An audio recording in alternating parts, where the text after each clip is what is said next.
I needed a oil pressure light for a motorcycle I'm moving the instruments around on. This is from Alpine Tech, is what the store is. It's just, they'll come in different sizes. This one's 12 millimeter, I think. I've got all kinds of different lights. They got neutral lights, indicator lights. Most lights, like the oil pressure light, actually, the circuit is grounded until it has oil pressure.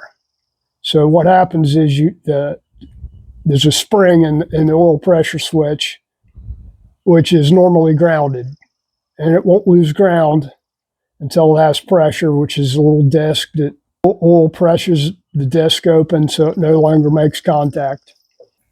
Yeah, there we go. It's a little oil can on there. That's what you get.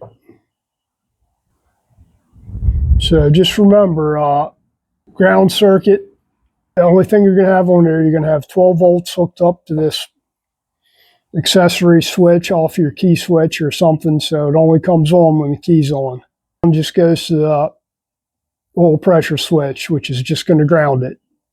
Then as soon as you have oil pressure, it's going to basically kill the ground. And these are LEDs, so you're not going to have any, very low amperage draw, and you're not going to have any little tiny light bulbs that are going to blow out or lose contact.